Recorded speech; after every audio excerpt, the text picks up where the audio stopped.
그러세요. 여기도 두통 뛰고 있어요.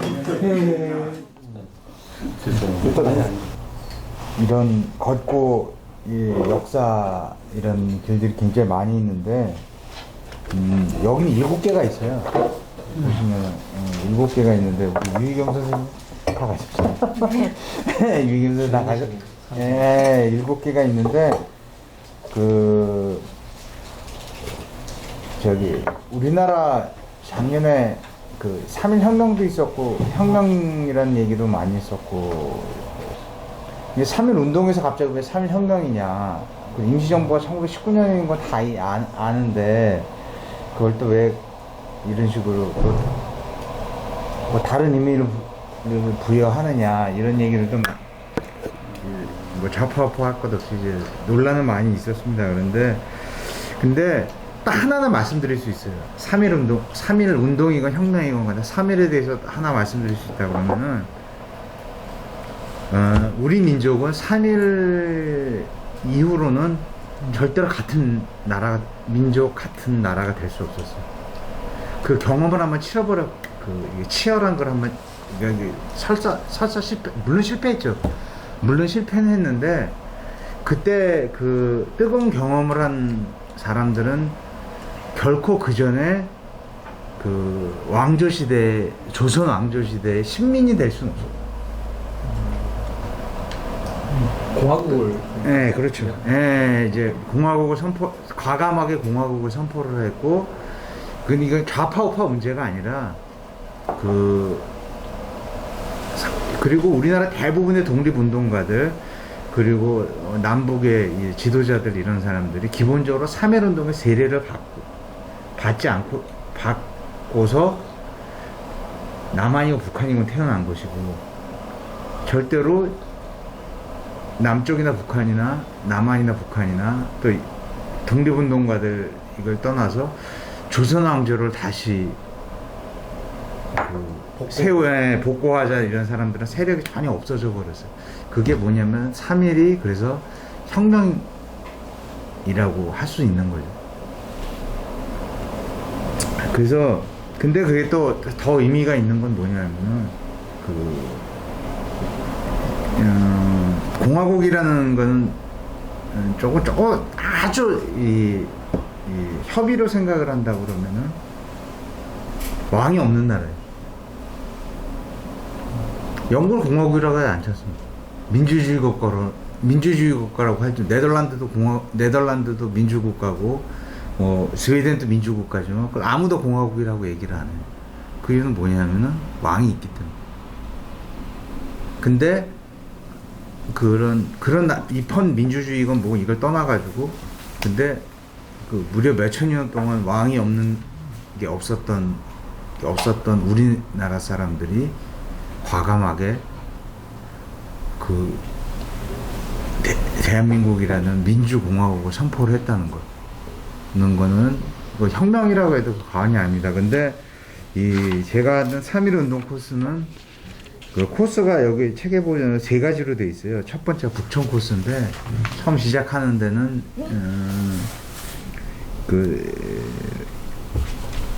어디라고 했냐면 안국동역에서 약간 현대본사 쪽으로 약간 가면은 그 안국 칼국수라고 있는데 거기 여운형 선수 생가가 있어요. 근데 3.1 운동에 큰 역할을 했던 게 사실은 그 여운형 선생이 만드셨던 신한 청년단이라는 조직이 있었어요. 거기서부터 시작을 했기 때문에. 그리고 조금 올라가시면 이제 중앙고등학교가 조금 올라가면 중앙고등학교 전에 갔다 왔는데 그 대동 세무고등학교라고 있습니다. 근데 대동 세동학교는 큰 의미가 없고 그 아래쪽으로 바로 내려다 보시면은 김성수 집이 있어요. 인천 김성수 집을 이렇게 내려다 볼 수가 있습니다. 근데 거기서 3.1 운동에 대한 여러 가지 사전 모임을 했던 게 있어요. 그리고 좀 더 이렇게 해서 거기서 약간 꺾어서 가면은 유심당이라고 지금도 있는데 게스트하우스였다가 또 지금 다시 일반 주택으로 옮겨가니까 또 바뀌어 있었는데 예, 그 만해 한용운 선생님이 3.1운동 때 사시던 집 겸 그 뭐라 그래야 되나 유신이란 잡지 우리 잘 아시겠지만 유신이란 잡지를 하셨던 그 건물이 그대로 남아 있습니다. 그대로까지는 아니겠지만 남아 있고 거기서 더 올라가면은 중앙고등학교가 있는데 거기가 왜 중요하냐면은 28 독립선언 때 그 독립선을 준비하던 도쿄 유학생들이 중앙고등학교로 와서 방문을 합니다. 거기서 그래서 숙직실에서 만났던 분들이 이제 초대 고려대학교 총장이었던 현상윤 뭐 이런 분들을 여러 번 만나는데 지금도 그 건물이 이렇게 복원이 돼 있습니다. 그래서 거기를 갈 수가 있어요. 중앙고등, 예, 그러면서 코스를 그 다음에 가면은 조금 이제 약간 큰 길로 내려오면 이제 손병희 선생님 집터가 있고 그리고 약간 윤보선 자택 쪽으로 약간 가면은 조선어학회 표지석이 있습니다. 얼마 전에 이제 말모이라는 영화 있었죠. 예, 보신 분들도 계시고 안 보신 분들도 계시겠지만 근데 그 표지석에는 이렇게 써 있어요. 주시경 선생님에 대해 제자들이 조선어학회를 결성을 했다 이런 구절이 있는데 이 주시경 선생님 물론 대단하신 분인 건 다 아시죠. 뭐 한글이란 이름 만들고 뭐 여러 가지 공헌 다 많이 넣으신 건 알고 계시겠지만 저는 가장 큰 공헌은 뭐라고 생각하냐면 이 남한 북한이 70년 넘게 떨어져 있지만 그래도 물론 많은 차이가 있는 건 사실입니다만은 그 책이라든가 같이 읽을 수가 있어요. 근데 그게 뭐냐면은 주시경 선생님의 가장 훌륭한 제자 두 명이 김두봉하고 네, 아니 김두봉하고 최연배 선생님 네, 두 분이었거든요. 그런데 김두봉은 북한에서 그 여학 이제 큰 뭐 조선공산당의 지도자이기도 했지만 이제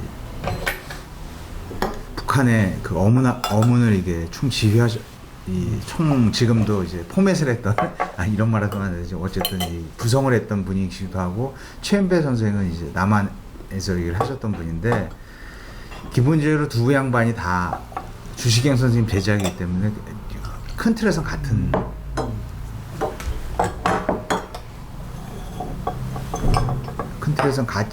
같은 뿌리라고 볼 수밖에 없기 때문에 그래서 그 조선어학회 토 이제 큰 의미가 있습니다. 근데 사실 이 얘기를 해야 되는지 안 해야 되는지 모르니까 저나 여기 하도겸 대표나 저 둘 다 고려대 출신인데 그 민족고대라고 하는데 약간 자괴심이 들 때가 있어요. 왜 그러냐면 그 조선어학회 때 그 최연배 선생님 뵀을 때 다 연희 전문 교수였거든요. 그래서 그때 완전 쑥밭시대입니다. 연희 전문이. 근데 최연배 선생 보고 사실 윤동주가 연희 전문 입학한 것도 있었거든요. 그런데 그래서 지금도 연대에는 적이 없어요. 일문과가 없어요.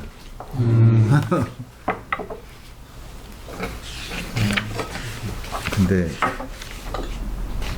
저기 연대 아는 사람하고 막 따지더라고. 막 이런 식으로 따지는데 왜 민족고대냐 민족연세 아니냐 막 이런 얘기도 한 적이 있었는데 어쨌든 그때 연희 전문이 그 조선어학회에서 엄청난 그 타격을 입습니다.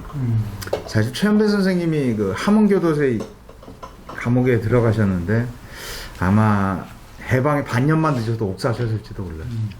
그 정도로 이제 굉장히 건강이 많이 안 좋아지셨거든요.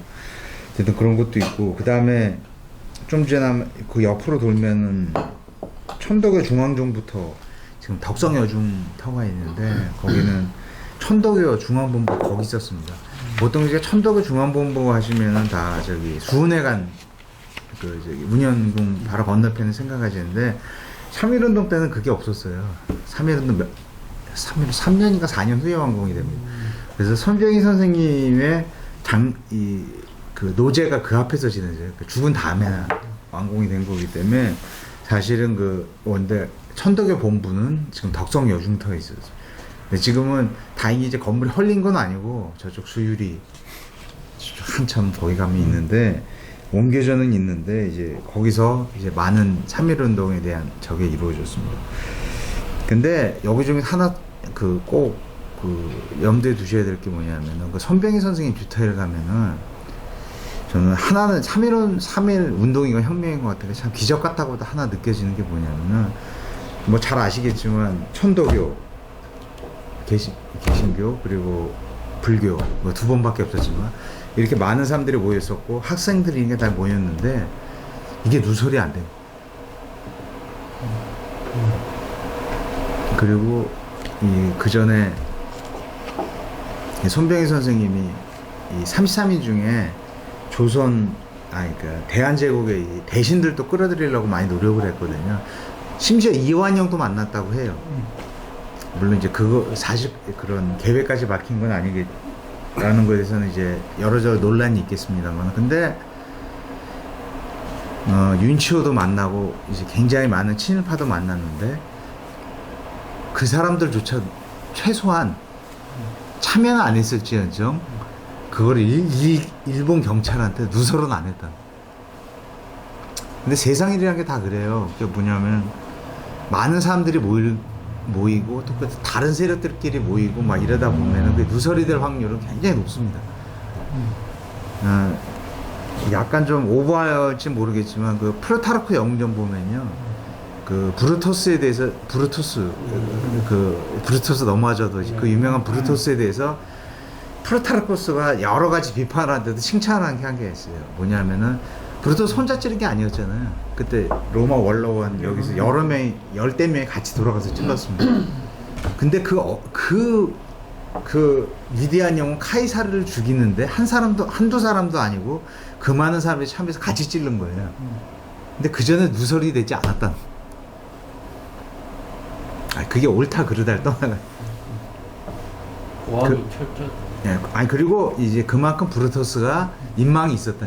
최소한 그거에 대해서는 그 사람들이 이것만은 순수하게 믿어서 할 만한 일이다라고 합의를 했다는 거죠.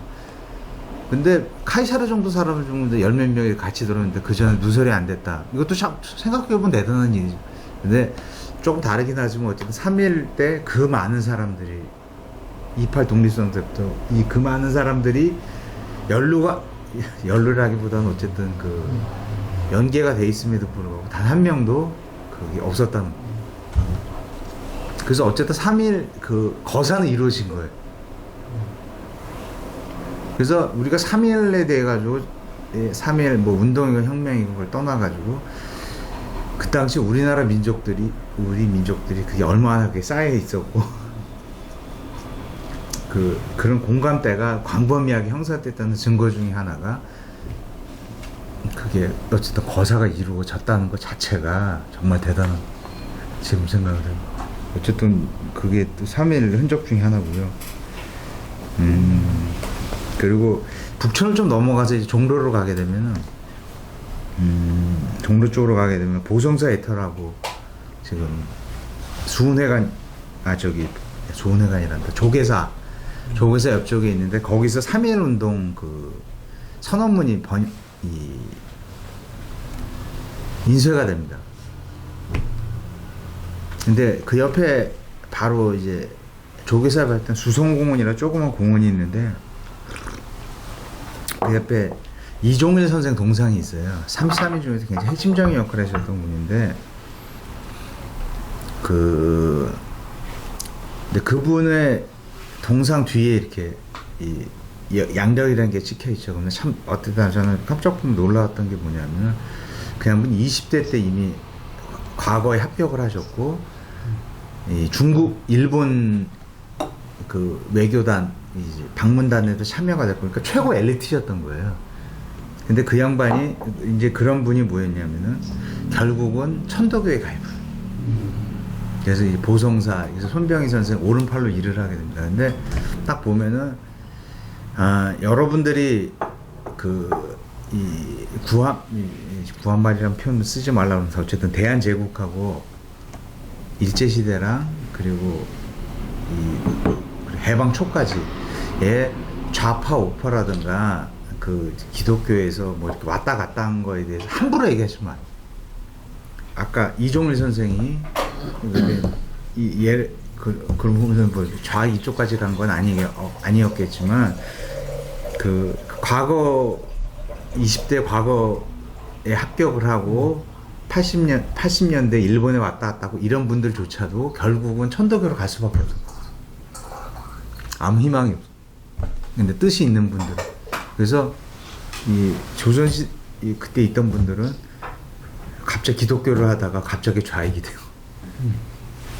또 갑자기 또 또 반대로 전향을 또 얼마든지 할 수 있어요. 근데 그게 지금 기준으로 생각을 하시면 안 돼요. 그 당시 분들은 이 어쨌든 이 조국의 독립과 뭐 이런 걸 위해서는 뭐든지 받아들일 수 있는 거였고 기 때문에 미국 선교사도 얼마든지 맞을 거고 소련 볼셰비키 이것도 얼마든지 만날 수 있었던 거예요. 그래서 지금 기준으로 생각하면 굉장히 위험을 해요. 근데 그게 좀 저는 원조로 보는 분 중에 하나가 이종일 선생님이라고 봅니다. 그래서 거기 종강역에서 멀지 않으시니까 꼭 한번 이제 가셨으면 좋겠고요. 그리고 그 옆에 보면은 그 조선중앙일보사라고 지금도 있는 건물인데 그 농협 종로중앙금융센터라고 있습니다. 근데 거기가 살아있는 건물인데 그 건물은 저기 여운형 선생님이 그 우리나라 그때 3대 신문이 있었어요. 이게 물론 일본 쪽 신문 빼고 그 지금도 살아있는 이제 조선일보, 동아일보, 그리고 조선중앙일보 3개 신문이 있는데 여운형 선생님이 그때 조선중앙일보 사장을 하셨어요. 이제 그 건물이 그대로 지금도 남아 있는데 거길 가시면은 근데 그 건물이 왜 중요했냐면은 여러분이 잘 아시는 일장기 말조 사건 있잖아요. 그걸 주도한 신문이에요. 근데 지금은 다 동아일보로 알고 계신데 사실은 최소한 2신문이 같이 한 거예요. 상당 연구에 의하면 오히려 이제 조선중앙일보가 앞장서고 동아일보가 따라갔다 이런 설도 있고 약간 같이 했다 이런 설도 있는데 뭐 그것까지 내가 자세하게 말씀드릴 입장은 못 됩니다만은 근데 이제 모든 게 이제 다 동아일보가 한 걸로 이제 지금 역사에 남는 건 뭐냐면은 조선중앙일보 그대로 신문이 없어졌어요. 맥이 끊겨버렸거든요. 근데 동아일보는 어쨌든 살아남았거든요. 살아남았기 때문에 이제 그걸 주장할 사람이 없는 거죠. 그래서 그 조선중앙일보 터가 있는데 거기도 한번 농협 종로중앙센터입니다. 그래서 종로금융센터인데 한번 가보시면은 의미가 있는 장소고요. 그리고 그게 한 번 더 한국사에서 중요한 역할이라기보다 이제 정반대 역할을 하게 되는데 나중에 자유당 당사가 돼요. 그래서 이제 4.19 때 공격을 받아 수팟이 됩니다. 그리고 옆에 인사동 태화관 유명한 이제 그 33인이 모이셨던 독립선을 했던 그 장소도 있고 근데 참 서글픈 게 거기 가면은 지금 이제 광장이라고 이제 예쁘게 이렇게 해놓고 그랬는데 그 태화관 터가 건물이 해방 후에도 일부 남아 있었어요. 일제가 없앤 게 아니에요. 다 없앤 게 아니라 일부 남아 있는데 이제 거기가 원래 유명한 유정터였는데 근데 설민석이가 뭐 거기서 일종의 룸살롱이었다 그래서 무리를 빚은 적이 있었는데 룸살롱은 맞아요. 룸살롱 좀 성격이 때문에 맞는데 뭐냐면 이제 거기서 모여서 하셨던 이유는 거기서 이제 이 친일파들이 매국노들이 많이 모여서 행사를 했기 때문에 그걸 오히려 거기서 모여서 자기들이 정화를 하자 이런 의미로 한 건 맞는데 근데 문제는 뭐냐면 어쨌든 그 건물이 70몇 년까지 남아 있었거든요. 근데 그걸 박정희 때 헐어가지고 지금 이제 태화 빌딩이라고 써 있는데 그게 참 통탄스럽죠. 그래서 그 앞에 이제 표지석이 하나 있고 안에 1층 로비에는 이렇게 그림도 걸려 있고 그런데 그런 게 전체로 살아나요. 네?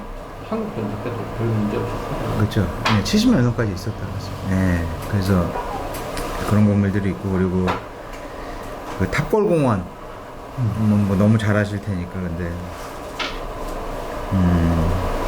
근데 바로 옆인데 근데 사실 우리나라 이 대한제국서부터 이 3.1 운동 때까지 3.1 때까지 우리나라 이 지도자들이 했던 모습 중에서 가장 안타까웠던 분들은 뭐냐면 대중의 힘을 믿질 않아.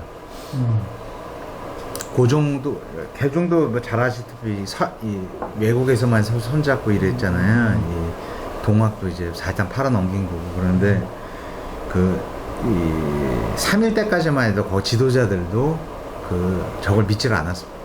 그러니까 자기들이 거기 가서 이걸 하면은 너무 흥분을 해서 유혈 사태가 벌어질 것이다 이런 걱정들을 했던 거죠.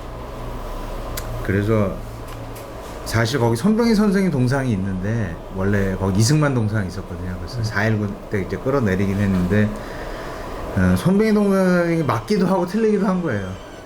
그 3.1 운동에 앞장서신 것도 맞지만 거기다가 거기 자리에 나타나지도 않으셨는데 그게 있는 게 맞는 거냐도 사실 의문이 충분히 갈 수 있는 부분. 근데 약간 이건 여담이 완전 순여담인데 그 3.1 운동 때 이 3.3위는 다 잘 아시잖아요. 쭉 이렇게 있는데 일본은 아예 선병위로 썼어요. 2번으로 쓰신 게 길선주라는 분이에요. 굉장히 생소하시죠. 3번이 이필주인데 그리고 4번이 백용성 불교 두 분 중에 하나인데 2, 3번은 굉장히 생소하실 텐데 2번은 장로교 대표고 3번은 감리교 대표예요. 기독교 중에서도. 그래서 4번이 이제 불교 대표인데 왜 여담으로 말씀드리냐면 2번에 길선주라는 분이 그 전번에 청상 종교인인데 사실 장로교 입교하시기 전에는 그런 종교를 아시는지 모르겠는데 관성교라고 혹시 들어보셨어요? 관성교 전혀 못 들어보셨어요? 관성? 네. 뭐냐 동묘 아시죠?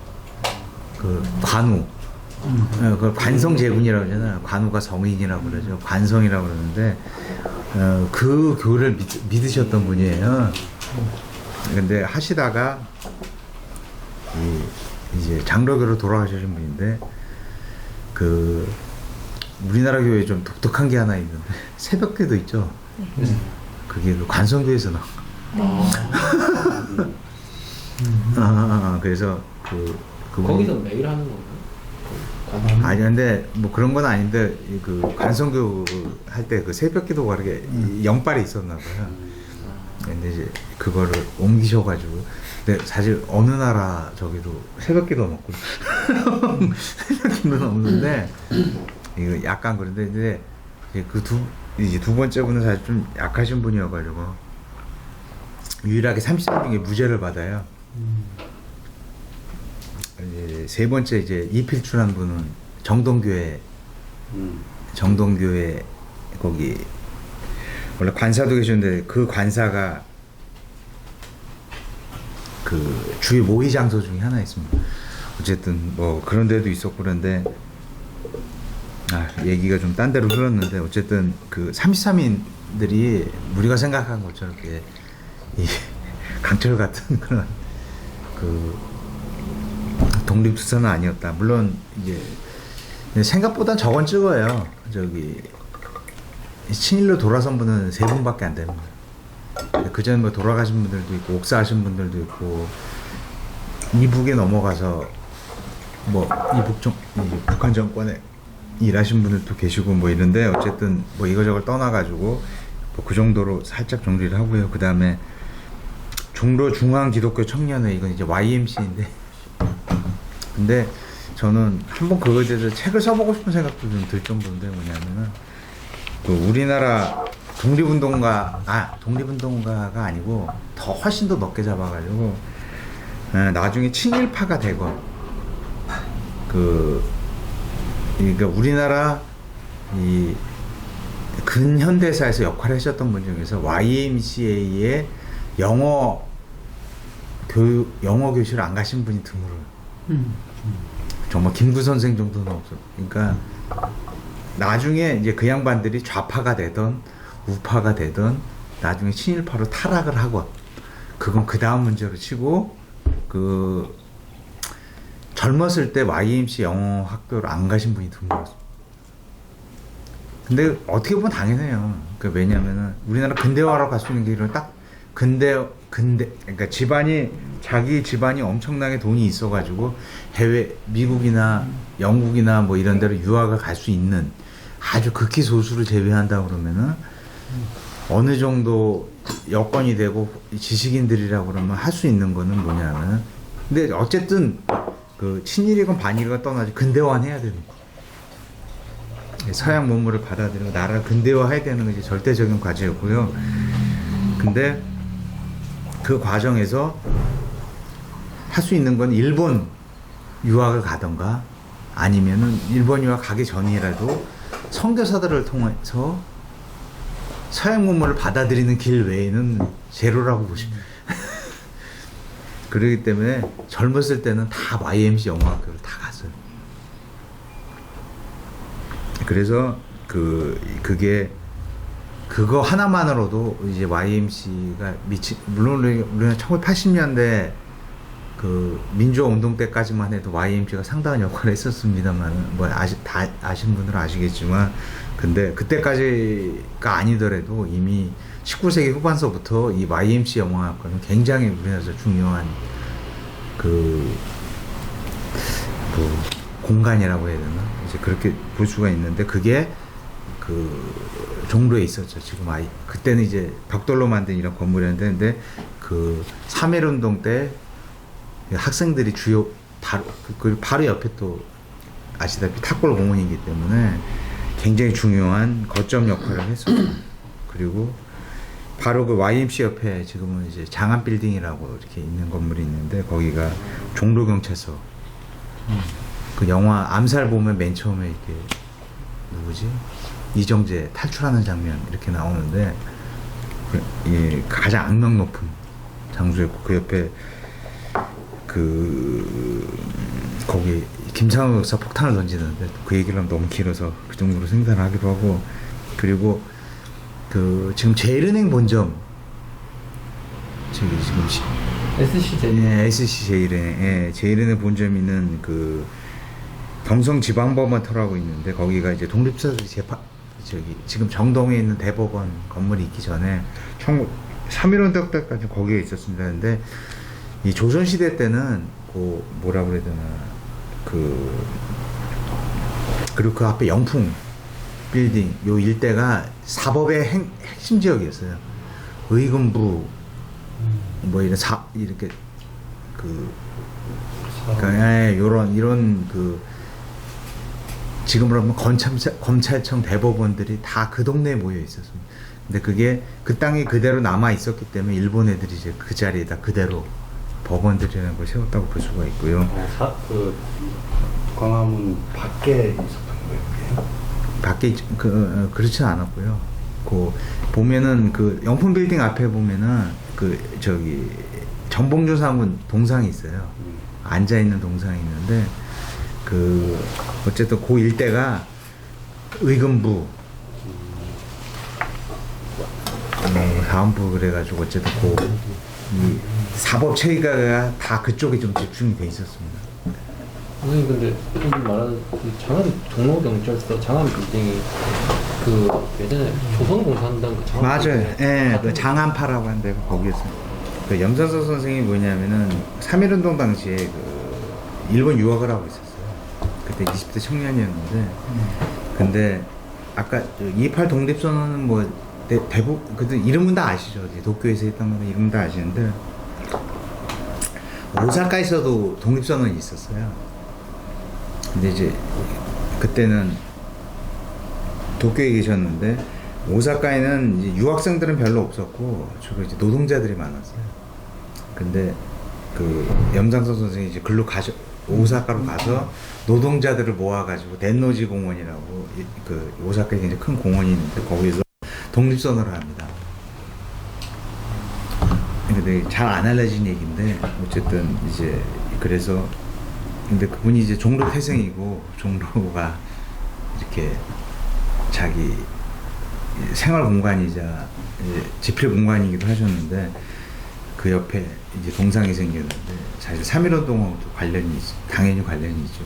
이제 그것 때문에 그리고 그 바로 옆에 있는 그 비각이라고 보다는 요즘에는 이제 비전이라고 하는데 그 잘 아시죠? 교보 옆에 있는 그 조그만 정각이 있고 근데 그가 원래는 이제 고종황제 뭐 기로소다 뭐 이래서 여러 가지 얘기했는데 뭐 그런 건 여기서 굳이 말씀드릴 필요는 없는 거고 근데 거기에 어마어마한 또 인파들이 몰려가지고 또 3.1운동의 대표적인 사진이 하나 찍힙니다.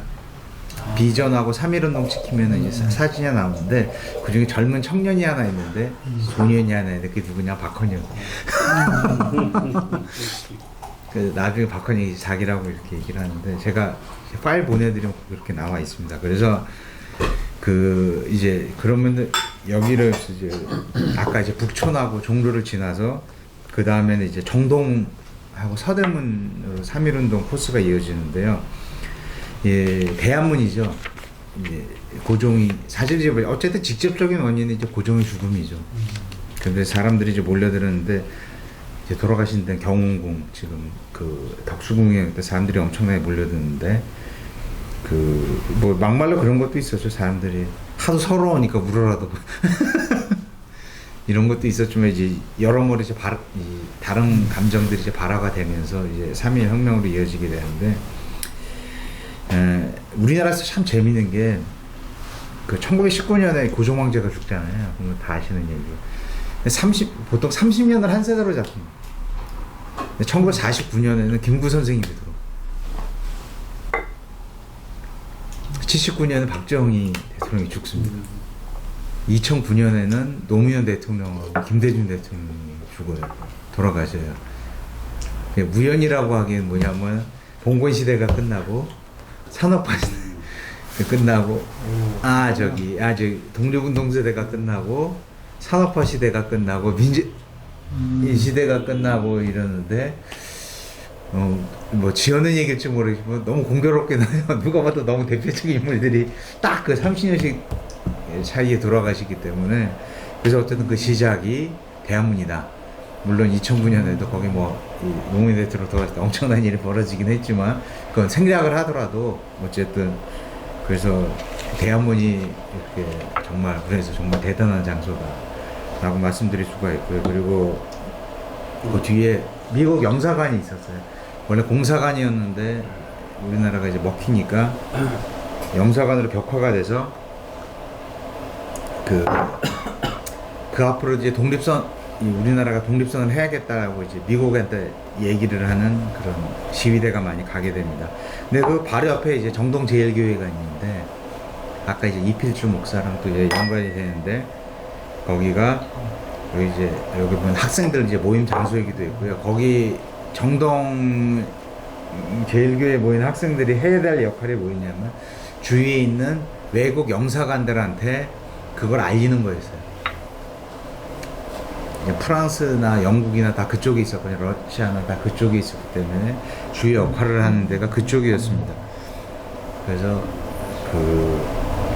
당연히 이제 미국 영사관하고 바로 옆에 있으면 그 역할이 같이 벌어지게 되고 그 옆에 있는 이제 배제고등학교 지금 이제 건물만 하는 게 남아 있습니다만 그 배제고등학교도 이제 큰 역할을 하게 되고 또 좀 올라가면 이제 이화학당, 이화여고가 있는데 거기는 이제 아시다시피 유관순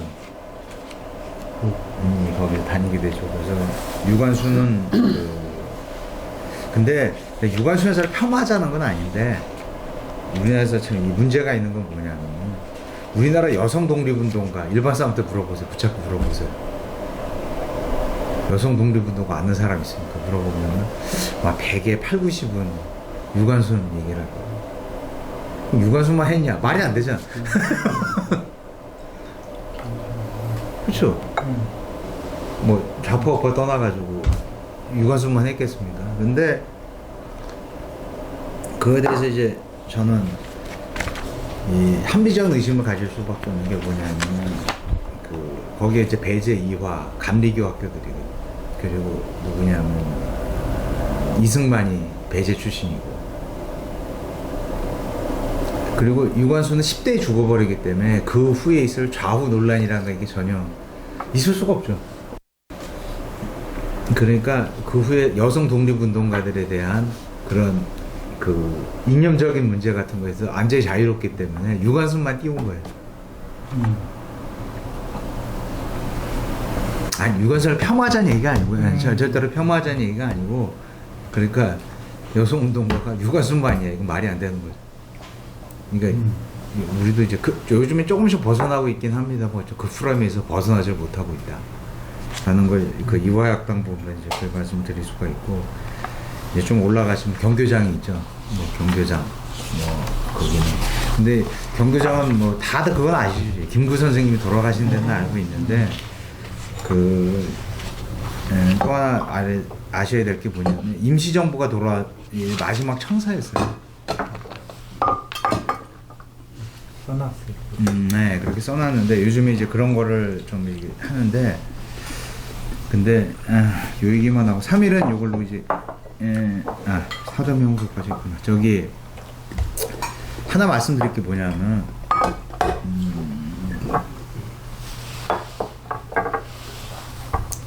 그 임시정부를 전 세계 어느 나라도 인정하지 않으셨다는 건 다 아실 거예요.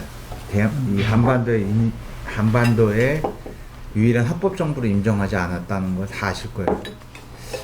근데 딴 나라는 다 그렇다 칩시다. 딴 나라 몰라서 그렇다고 칩시다. 근데 어떻게 그 지원을 계속 해줬던 장개석의 중화민국조차도 대한민국 임시정부를 한반도 임시정부를 인정한 적이 없거든요. 왜 그랬을까요? 소수민족 그 문제가 있어요. 뭐냐면은 일단 장개석 입장을 한번 가봅시다. 그 뭐 우리 입장이 아니고 장개석 입장이니까 장개석 입장인데 장개석이 카이로 회담 이럴 때는 이제 처칠 루즈벨트랑 같이 회담도 하고 이랬었죠. 그리고 그때 이제 한국을 독립시킨다 이런 것도 받으셨다는 그 정도는 알고 계실 거예요. 그런데 문제는 뭐냐면 그때 이 장개석 입장에서 받았던 게 중요한 게 뭐냐면 만주어랑 대만을 돌려받는다는 거예요. 중국 입장에서는 그게 훨씬 더 중요했겠죠. 근데 놀랍게도 뭐냐면 그걸 뻔히 루즈벨트랑 처칠을 합의를 해줬어요. 장개석한테 약속을 해줬습니다. 근데 얄타 회담 때는 어떻게 되냐면은 그 얄타 회담 때 잘 아시는 게 이제 만주를 일본에 대해서 공격을 해달라 소련에 대해서 이제 그건 다 아실 텐데 그 조건으로 뭐냐면은 대련 얘네는 그 항구 요 사용권을 갖다가 소련한테 준다 그 약속을 한 거예요. 그럼 자 보세요. 말이 안 되잖아요. 앞에는 만주에 돌려준다고 했어요. 그러면은 그 대련의 항구 관동 그에 대한 사용권은 당연히 장개석한테 물어봐야 되죠. 중국의 주권에 해당되는 문제 아니에요. 싹 무시한 거예요. 예, 속된 말로 개무시를 한 거예요. 그러면 장개석 입장도 연합군에서는 그 정도 위치밖에 안 됐다. 그러면은 다시 돌려서 뭐냐면 만약 장개석이 우리 대한민국을 갖다가 임시정부를 갖다가 한반도의 유일한 합법적으로 인정을 한다 쳐보세요. 미국하고 영국이 어떻게 생각하겠어요? 저 새끼들 저기 한반도의 괴뢰 정부를 그리고 이 장개석도 절대적으로 아까 얄타 회담 때 아무 말도 못했을 정도로 절대적으로 미국, 영국 원조에 기대하고 있는 상황에서 장개석 그거에 대해서 얘기로조차 못했을 좀 저걸 뒤집을 수가 없었는데 대한민국 임시정부를 인정한다 안다 이거는 장개석 입장에서 전혀 할 수가 있었던 그 사항이 아니었던. 어쨌든 그런 상황이었으니 당연히 대한민국 임시정부 요인들은 다 개인 자격으로 우리나라에 들어오셨고 이제 뭐 그 뒤 얘기들은 다 아시는 분도 있고 모르시는 분도 있겠죠. 상황은 그렇게 흘러가 버린 거죠. 근데 저는 그 우리나라 분들이 굉장히 착각을 하는 게 두 가지가 뭐냐면은 이런 얘기들은 뭐한데 저기 일본이 항복하기 전에 한반도의 진공작전이 성공을 했으면 우리도 승전국이 됐을 것이다. 그러니까 뭐 권리를 주장하실 것이다 라고 얘기를 하시잖아요. 얼마나 그게 환상이냐면은 제가 이 책, 이거 제가 쓴 책인데 2차 대전의 마이너리그라는 책이에요. 근데 보통 2차 대전 언제 시작했다고 보세요? 일반적으로 뭐 여러 가지 썰들이 있지만 폴란드 침공이죠. 1939년 9월 1일. 그러면 2차 대전은 간단히 말해가 그리고 이틀 있다가 영국하고 프랑스가 선전포고를 합니다. 그러면서 2차 대전이 시작이 된 거예요. 그 다음에 이제 미국, 소련 이런 나중에 붙은 거예요. 그러면은 폴란드 침공으로 전쟁이 시작된 거예요. 이제 폴란드가 어떤 축을 받았느냐? 폴란드 한 달 만에 나라가 밟혔죠. 예, 그건 아니야. 이제 밟혔죠. 근데 그 20만 명이 넘는 망명군이 이 프랑스랑 영국, 또 프랑스 망한 다음에 런던 망명정부로 가서 6년 동안 정말 피 어리게 싸웁니다. 그런데 이제 소련이 점점 유리해지잖아요. 소련을 따르는 공산주의라고 폴란드 정부를 새로 만들어요. 그걸 저걸로 하고서 근데 폴란드 사람들은 다 런던에 있는 망명 정부를 따랐었죠. 그래서 이제 폴란드 봉기를 했는데 다 이제 처철하게 짓밟혔고 근데 그거를 갖다가 영국, 프랑스는 다 용인을 합니다. 소련 편을 들었다. 다 소련 편을 들었죠. 왜냐하면 독일이 이기려면 소련 인민의 피가 더 필요했기 때문에 자기들 피를 흘리는 철저하게 팔려 나간 거예요. 근데 여러분이 깜짝 놀라시는 게 뭐냐면 폴란드는 그대로 공산주의 국가가 됐죠. 근데 뭐냐면은 폴란드 런던 임시정부는 놀랍게도 1990년까지 어떻게든 유지를 합니다. 아무리 형식이라도 이 책에 나와요. 근데 그리고 바이엔사가 이 소련 정부를 무너뜨리잖아요. 그러니까 신소 정권을 무너뜨리잖아요. 무너뜨리고서는 바이엔사는 어떻게 했냐면은 이 런던 임시정부의 정통 인장이라든가 헌법에 이런 걸 다 물려받습니다. 그리고 이 소련 친소 정권은 이제 거의 괴뢰 국가 수준으로 해버리는 거예요. 실제 어떻든 간에 법적으로. 근데 자 보세요. 근데 폴란드가 6년 동안 싸우면서 2차 대전이 폴란드 침공을 시작을 했다니까. 그런데 그리고 이런 어마어마한 그런 것들이 있었는데 미국, 영국은 어쨌든 45년간 팔아먹은 거예요. 폴란드 사람들을 갖다 소련한테 팔아먹은 거예요. 근데 그랬던 미국, 영국인데 우리나라가 전쟁 막판에 이 본토 진국 작전을 하고 이랬다고 하더라. 그게 서고 실패는 또 별다른 문제로 치고 설사 성공을 했다고 해도 걔네들이 그걸 인정을 했을까? 라는 거는 아까 장개석도 그 거대한 대륙 장개석도 개무시를 했던 애들인데 하면은 정말 물론 본토 진국 작전을 안 했던 것보다 했던 게 낫겠죠. 하지만 그거 갖고 우리나라 분단이 안 됐을 것이다라는 뭐 이런 환상을 가지시는 거는 진짜 말 그대로 환상이에요. 이방 나온 김에 얘기를 하나만 더 드리면은 베트남 있잖아요. 베트남은 1945년 9월 2일 날 독립선언을 합니다. 우리나라 지금 광화문 광장에서 하노이 호치민이 이제 봉기를 일으켜가지고 이 미국, 영국군이 여기 독립선언을 해요. 근데 거기 프랑스가 다시 이제 먹기로 했죠. 들어오기로 하고 그래서 10년 동안 전쟁을 벌립니다.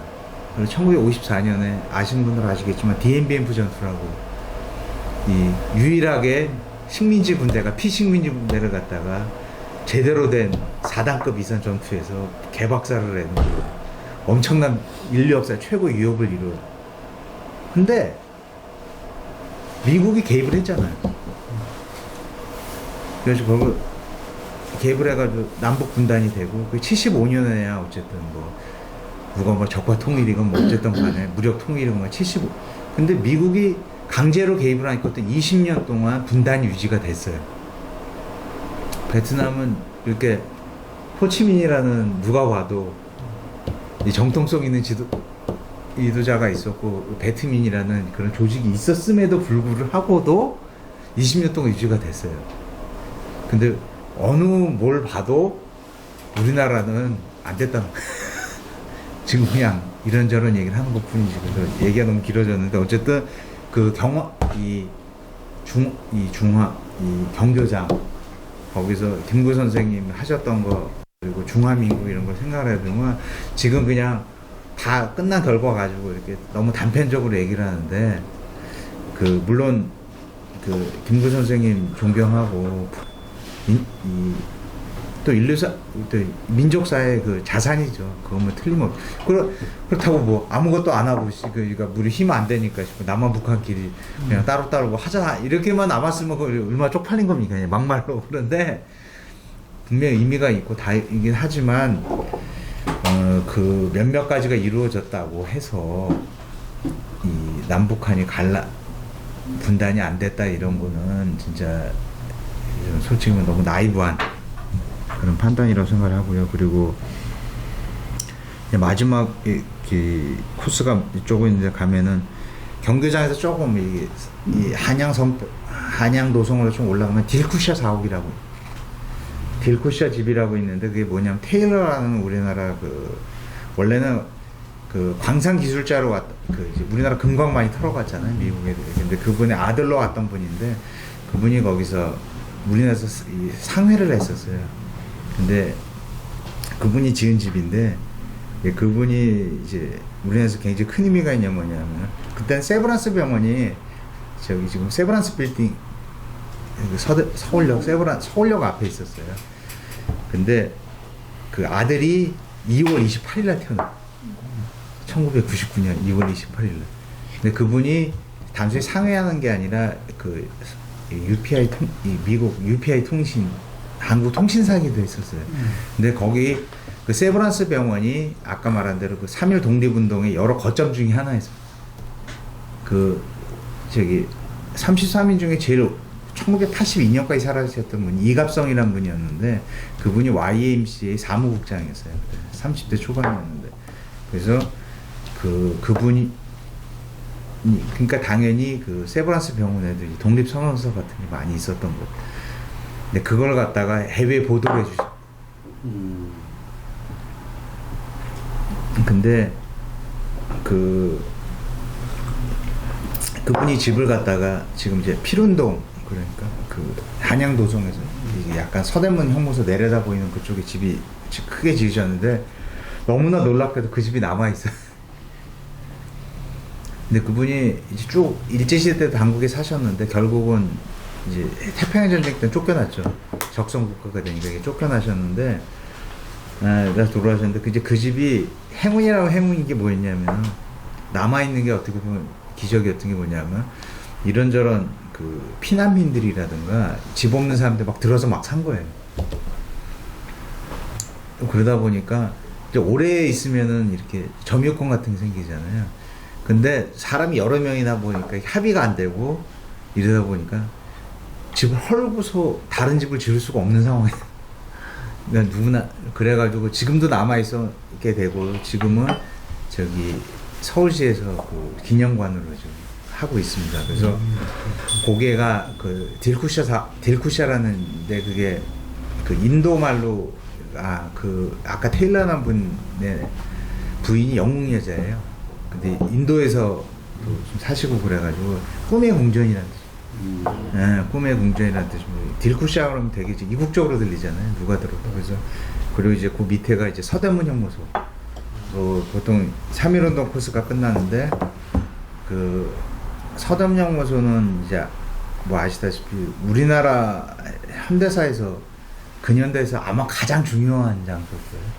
거기서 뭐 독립운동 가서부터 민주운동가들까지 뭐 지금 문재인 대통령도 서동연구소 신설을 석 달 반 졌지만 거의 뭐 안 신세를 진 분이 없다라고 할 정도로 너무너무 중요한 장소고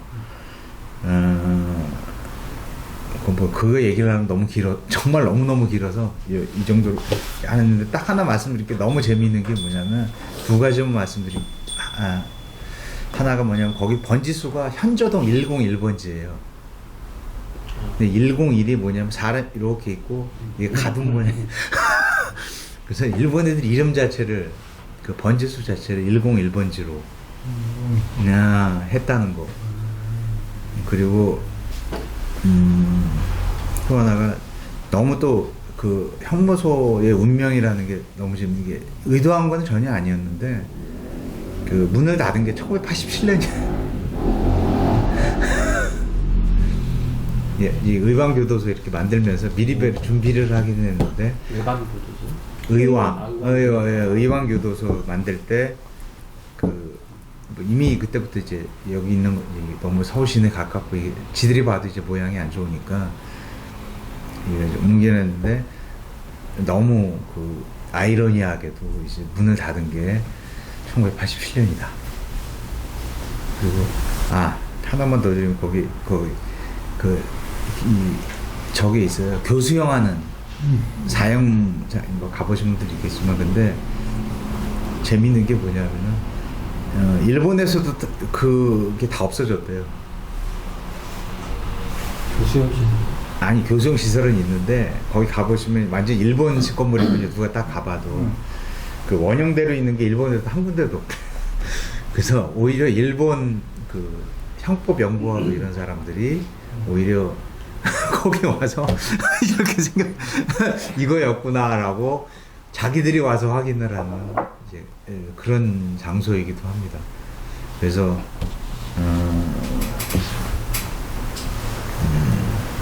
그리고 그 서대문 형무소 지금 거기 관장님이 계시는데 제가 10년 한 7년 전인가 8년 전인가 이런 질문을 했었어요. 그게 뭐냐면 그렇지. 어쨌든 일제 시대도 사람 사는 거니까 사기범도 있을 것이고 일반 형사범 다 있을 거, 강간범도 있을 것이고 살인범도 있을 것이고 뭐 있을 거 아니겠습니까? 당연히. 그러니까 그럼 그런 일반 형사범들하고 저기 이제 소위 말하는 이제 정치범들하고 비율이 어느 정도 되느냐라고 여쭤봤었습니다. 그러니까 너무 좋은 질문을 해주셨는데 자료가 부족해서 뭐라고 말씀드릴 수가 없습니다. 라고 대답을 하더라고요. 근데 작년에 한번 만나면 똑같은 질문을 했더니 그 질문 걔가 그렇게 질문하셨는데 좀 성과가 있으셨습니까? 그러니까 기본적인 답은 똑같대요. 똑같은데 그래도 좀 달라졌대. 왜 그러냐면 근데 그걸 더 자르기가 힘든 게 예를 들면 파출소에 불을 질렀다 이런 방화범이든 그리고 독립군 자금을 모았다 이러면은 사기범이다. 그러니까 일반 형법 중에서도 그 사실은 독립운동하고 해당되는 게 하나도 없는 거죠. 사실 상당히 많기 때문에 그 몇 퍼센트라고 얘기할 수는 없는데 옛날보다는 좀 이렇게 이제 숫자 얘기 못 하겠다. 숫자 얘기는 못 하겠는데 이제 조금씩 좀 연구가 좀 좁혀지고 있다 이렇게 말씀을 하시더라고요. 그래서 그 나중에 서대문 형무소 가시고 그러시면은 뭐 그런 건 한 번씩 생각을 해보시는 게 좋겠습니다. 예. 예, 이걸로 3일을 올래 얘기는 끝내도록 하겠습니다. 이상. 예. 저 식사랑 막걸리 이쪽이요. 질문 있으시면 좀. 아까 말씀하신 게 학생들이 33일 민족 대표 33일이 그렇게 짜놨다는 말씀이 학생들이 그 3.1운동을 주도를 해서 그렇게 하는 말씀입니다. 그러니까 이제 민중. 그러니까 그게 뭐냐면은 이게 민중이라는 게 뭐냐면 일제시대 때는요, 그나마 이제 모일 수 있는 조직이 두 개밖에 없는 거예요. 하나는 종교, 네. 하나는 학교. 아무리 일제가 이제 악독하더라도 두 개는 없애버릴 수가 없으니까. 그러니까 그 형태 어쨌든 간에 모일 수 있는 건 두 개밖에 없었던 거죠. 그러니까 종교 지도자들하고 밑에서 학생들하고 모이는 건 어떻게 보면 너무 자연스러운 거예요. 네. 근데 이제 학생들 이제 피가 너무 끊고 이러니까 이제 나이 드신 손병희 선생님이나 이런 일을 볼 때는 위험하다. 네. 피만 너무 많이 흘릴 것이다. 이렇게 걱정을 하신 거죠. 즉 이제 그 양반들이 그래서 와서 이렇게 해주셨으면 좋겠는데 거기 안 나타나셨고 이렇게 자수해가지고. 원래 하기로 했던 데에서 안 하시고 하셔. 네, 그렇죠. 네. 학벌에서 공개를 해서 예, 이게 터져 나온 거거든요. 그렇죠. 예, 그 말씀 맞습니다. 근데 이제 우리나라 근현대사가 이제 제일 서글픈 게 뭐냐면 그게 해방 후에도 이어진 거예요. 결국 민주화운동은 하는 게 종교, 학생 그 전통이 그냥 전통 아닌 전통인데 어쨌든 쭉 이어질 수밖에 없는 아무래도 이제 피가 끓으니까 열받으니까 네. 좀더 네, 그럴 수밖에 없고 그리고 이제 합법적으로 모일 수 있는 데가 종교기관 이렇게 되니까 그럴 수밖에 없는 거예요. 많이 먹었어요. 내가 다 그게 하도 썰들이 많아가지고 100% 얘기할 수는 아니 없고. 그러니까 네. 그런 부분은 어디선가 본 것 같기도 하고 뭐 그래서 그래서 제가 내년 2월 말이나 3월 초에 그 3일 올레길을 한번 할 테니까 시간 되시면